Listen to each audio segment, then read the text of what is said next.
أعوذ بالله من الشيطان الرجيم بسم الله الرحمن الرحيم زيما القاري دوست محمد يوتيوب چینلنا بیا تاسو ته مخاطب یم.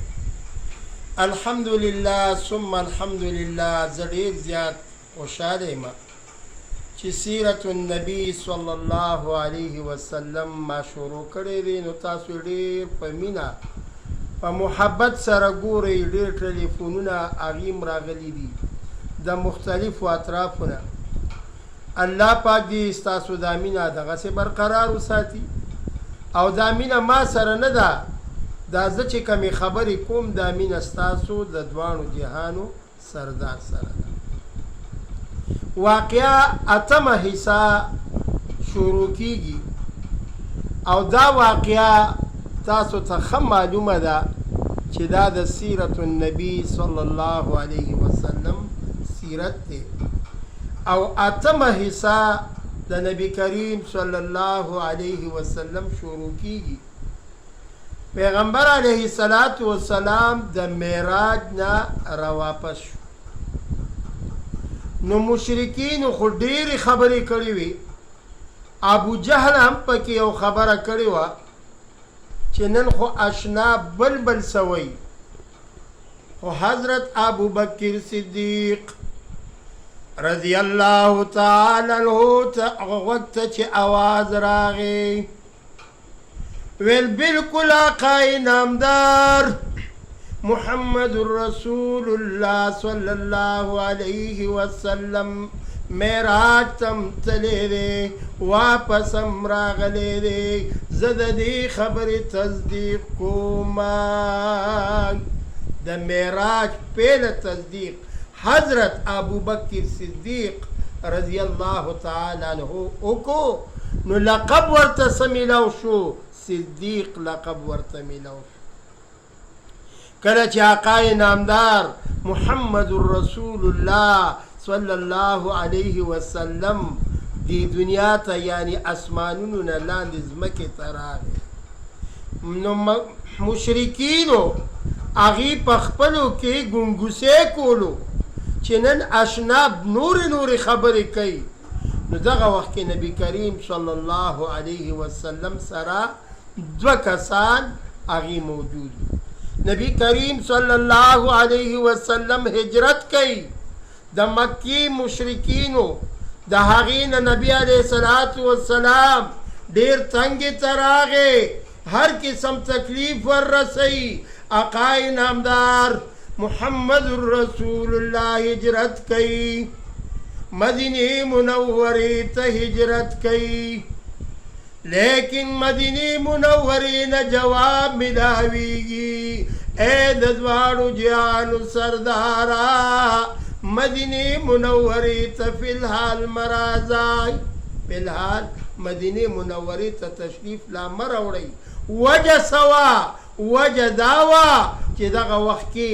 د حج مقام هغه شروع شوی دی او بعضې خلک هغه حجیان حج د بیت الله ته تله او دغه وخت کې په خپلو کې د دغه قبیلو جنگ شروع شو. نبی کریم صلی الله علیه وسلم بیا دوباره مدینې منورې ته په کم شان سره راځي. ابو بکر صدیق رضی الله تعالی عنہ ورته فرمایي فداک ابي و امي یا رسول الله. اے د دواړو جهانو سردار زما مور او پلار دې ستانه قربان شي. کله چې تاسو هجرت کوئ نو زه به در سره ملګری ما، زه به در سره رفیق یما. یعنی هجرت کې به در سره ابو بکر صدیق سے فرمایي چې زه به در سره ما. حضرت علی کرم الله وجهه هغه آقای نامدار محمد رسول الله صلی الله علیه وسلم په خپله بستره مبارکه باندې هغه سملولو او ابو بکر صدیق رضی الله تعالی عنہ کرا دو اوخی دی. آقای نامدار ورته فرمائی اے ابو بکر صدیق د دې اوښې قیمت به درله درکوم اول د اوښې قیمت وایای ابو بکر صدیق صاحب ورته فرمایي یا رسول الله زه به څنګه تاسو نه د اوښې قیمت غواړم آقا انعامدار فرمایي دوستی بم کو ورورولي بم کو حساب به ترمنځ یعنی معلومه دا شوه که خپلو کې لین دین کوئ یا په خپلو کې په سفر باندې ځئ نو تاسو په یو باندې بوج کې ما چوئ بلکې ابوبکر صدیق صاحب زه به تاله د دې اوښې قیمت ضرور در کوم عرض مې دا کولو چې آقا انعامدار محمد رسول الله د ځان نه وړاندې یو دوه کسان لیږلي دي ابوبکر صدیق رضی الله تعالی عنہ ورسره ملګرتیا به کوي آقا انعامدار محمد رسول الله د کور نه تمام مشرکین ادریدای آقا انعامدار محمد رسول الله تا دار الندوه کی قسم تجویزونه پیش شوي دي یعنی خپلو کې مشوره کوله چې چاویل په کوی کې اچو چاویل دا سزا ورکو هغه ابلیس شیطان مردود هغه ویل چې نه ونعوذ بالله مونږ به ورسره د قتل معامله کوو آقا انعامدار محمد رسول الله صلی الله علیه وسلم تا دا خبر د جبریل علیه السلام په واسطه را ورسېده الله ورته فرمایي چې د شپې به د کور نه وځي او د سورت یاسین آیات مبارک آقا انعامدار ولوستلو او چوپ یې کړلو ټول مشرکین هغه الله پاک په سترګو باندې ړانده کړل آقا انعامدار محمد رسول الله صلی الله علیه وسلم د ابوبکر صدیق رضی الله تعالی عنہ کور ته راغی کله چې کور ته راغی آقا انعامدار ورته فرمایي یا ابابکر اے ابوبکر صدیقای ځان تیار سات سفر باندې به روانګي کوو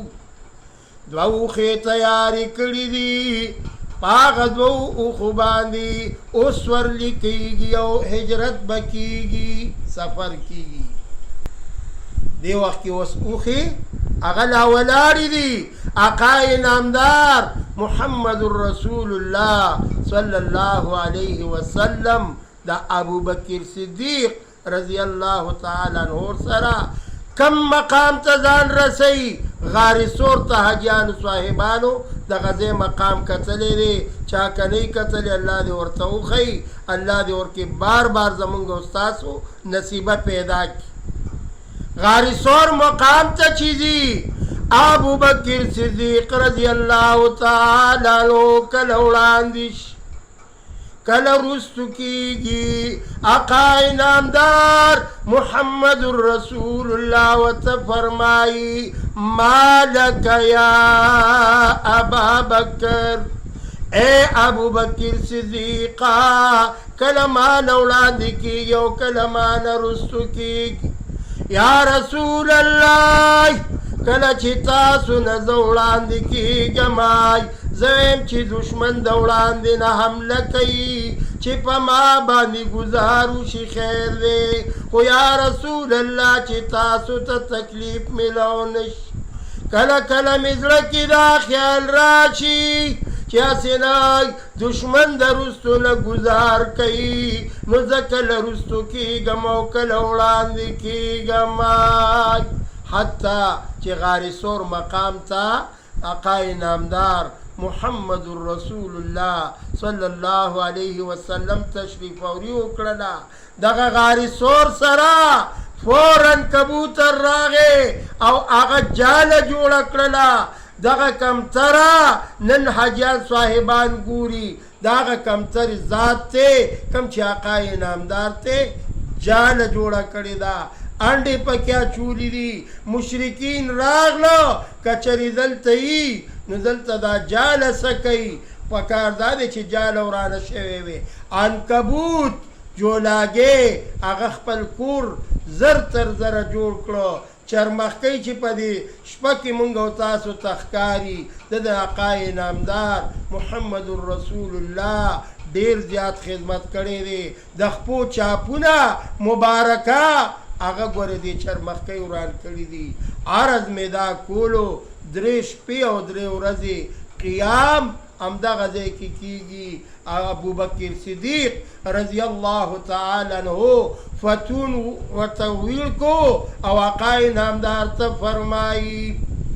فداک ابی و امی یا رسول اللہ تاسو آرام کئی پدغه وخت کې آقای نامدار محمد رسول الله صلی الله علیه وسلم سترګې مبارک وراغلی ابو بکر صدیق صاحب وړاندې غار ته تللی ټول غار یې صفا کړی دی زی په زی سوړي دي یو کم سل سوړي وي ټول یې بندې کړي دي یو سوړه پاتې ده چې هغې ته پونده اړم کړله